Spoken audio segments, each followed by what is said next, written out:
हरी सिंह एक शहर में दर्जी की दुकान चलाता था। उसकी 5 बेटियां थीं। हरी सिंह एक बेटा चाहता था, जिसके कारण 5 बेटियों को जन्म देने के बाद उसकी पत्नी का देहांत हो गया। हरी सिंह अपनी बड़ी बेटी लक्ष्मी को चाहता था, बाकी चारों से नफरत करता था। एक दिन हरी सिंह घर आया। वह घर आकर बैठा ही था, तभी लक्ष्मी उसके पास आई। पापा, आप बहुत परेशान लग रहे हैं, क्या बात है? बेटा, मैं इतनी थोड़ी सी कमाई में तुम सब की शादी कैसे करूंगा, यही सोचकर परेशान हूं। भगवान या तो मुझे उठा ले, या इन चारों को, जिन्हें देखकर मेरा खून जलता रहता है। पापा, आप ऐसा मत कहिए। हमारी माँ तो पहले ही हमें छोड़कर चली गई। अब आप भी ऐसा कहेंगे तो हमारा क्या होगा? मैं काम ढूंढ रही हूँ। अगर मुझे काम मिल गया तो सब काम हो जाएंगे। मैं आपसे वादा करती हूँ, पहले अपनी सभी बहनों की शादी करूंगी, बाद में अपनी शादी करूंगी। बेटी, मुझे पता है तू बहुत समझदार है, बस तुझे ही देखकर मैं जिंदा हूं। हरी सिंह की चारों लड़कियां सरला, काजल, पुष्पा और सबसे छोटी भावना यह सब सुन रही थी। हरी सिंह अपने कमरे में चला गया। तब चारों बहनें रोते हुए लक्ष्मी के पास आई। दीदी, पापा हमें बिल्कुल पसंद नहीं करते, हम कहाँ जाएं? तुम चारों चुप करो। पापा परेशान हैं, इसलिए ऐसा बोल रहे हैं। भला कोई अपने बच्चों से नफरत करता है, और फिर मैं हूँ तुम्हारा ध्यान रखने के लिए। मेरे होते तुम्हें चिंता करने की जरूरत नहीं। चलो जाओ, सो जाओ। चारों अपने कमरे में चली जाती हैं। रात को लक्ष्मी को नींद नहीं आती। वह बैठकर सोच रही थी कि क्या करे। इसी सोच विचार में रात बीत जाती है।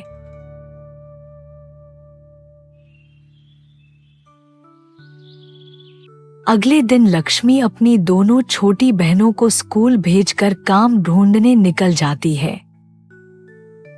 वह एक दुकान पर जाती है। सेठ जी, मुझे आपकी दुकान में कोई काम मिल सकता है क्या?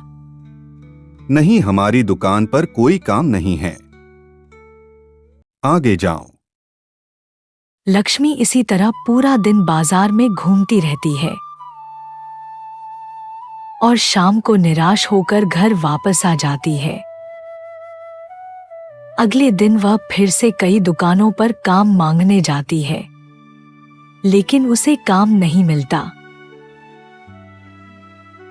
शाम को जब वह घर आती है तो देखती है उसके पापा पलंग पर लेटे हुए थे। पापा, आज आप जल्दी आ गए, क्या बात है? बेटी, मुझे बुखार आ गया, इसलिए मैं घर आ गया। हरी सिंह काफी दिनों तक बीमार रहा, जिसके कारण वह दुकान पर नहीं जा सका। घर में भूखे मरने की नौबत आ गई थी। इधर हरी सिंह के इलाज पर भी काफी पैसा खर्च हो रहा था। एक दिन लक्ष्मी अपने पापा के लिए दवाई लेने बाजार गई। वहां उसने एक दुकान पर कुछ कपड़े बिकते हुए देखे। लक्ष्मी ने दुकानदार से बात की। भैया, ये कपड़े के टुकड़े आप कैसे बेचते हो? बहन, ये बड़े कपड़े में से बचे हुए कपड़े हैं, जिन्हें हम आधे पैसों में बेचते हैं। लक्ष्मी उसमें से कुछ कपड़े खरीद कर घर ले आती है। वह सिलाई जानती थी।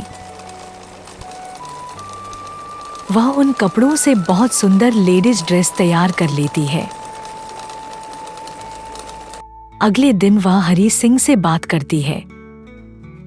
पापा, मैंने यह एक ड्रेस बनाई है। मैं आपकी दुकान खोलकर इसी तरह की ड्रेस बनाकर बेचना चाहती हूँ। ये कट पीस के सस्ते कपड़े से बनी है। बेटी, जो तू ठीक समझे कर ले, मैं तो लाचार हूं। लक्ष्मी सरला और काजल के साथ जाकर दुकान खोलती है और वह ड्रेस दुकान पर सजा देती है। उसके बाद दोनों बहनों को दुकान पर छोड़कर उसी कटपीस की दुकान पर जाती है। वहां से कुछ और कपड़े खरीदकर दुकान पर वापस आ जाती है। दीदी, वह ड्रेस हमने 800 रुपए में बेच दी। अरे वाह, वह तो केवल 100 रुपए में तैयार हो गई थी। चलो मैं और कपड़े ले आती हूँ, फिर कई तरह की ड्रेस बना लेंगे। लक्ष्मी, सरला और काजल मिलकर ड्रेस बनाने लगती हैं। उनकी ड्रेस ग्राहकों को पसंद आती हैं और हाथों हाथ बिक जाती हैं। तीनों बहनों ने उस दुकान को बुटीक में बदल दिया। पुष्पा और भावना घर पर हरि सिंह को संभालती थी। इसी तरह समय बीत रहा था। एक दिन एक लेडीज दुकान पर आई। मेरा नाम प्रिया है। मैं एक फैशन डिजाइनर हूं। तुम्हारी ड्रेस मुझे पसंद है। मैं चाहती हूं तुम यह काम आगे बढ़ाओ। इसके लिए मैं तुम्हें 1000 ड्रेस का ऑर्डर दे रही हूं। यह लो 5 लाख रुपए। इससे फैक्ट्री लगा लो। लेकिन मैडम, हम इतना कैसे कर पाएंगे? तुम उसकी चिंता मत करो। कल से मेरे ऑफिस से कुछ लोग आएंगे। वे तुम्हारी पूरी फैक्ट्री लगवा देंगे। 15 दिन बाद लक्ष्मी की फैक्ट्री शुरू हो जाती है। उसे और जगह से भी ऑर्डर मिलने लगते हैं। इधर हरि सिंह भी ठीक हो जाता है। वह भी फैक्ट्री संभालने लगता है। कुछ ही समय में उनका व्यापार बहुत बढ़ जाता है। लक्ष्मी चारों बहनों के लिए अच्छे रिश्ते देखकर उनकी शादी कर देती है। एक दिन हरि सिंह लक्ष्मी का भी रिश्ता पक्का कर देता है। शादी के बाद जब विदाई का समय आता है, बेटी, मुझे माफ कर दे। मैं अपनी बच्चियों को दिन रात कोसता रहा, लेकिन अगर मेरा बेटा भी होता तो आज मेरे लिए इतना न करता। वह खुशी खुशी लक्ष्मी को विदा करता है। चारों बहनें शादी के बाद भी बिजनेस को संभालती रहती हैं। इस कहानी से हमें यह शिक्षा मिलती है कि बेटियों को कभी बोझ नहीं समझना चाहिए।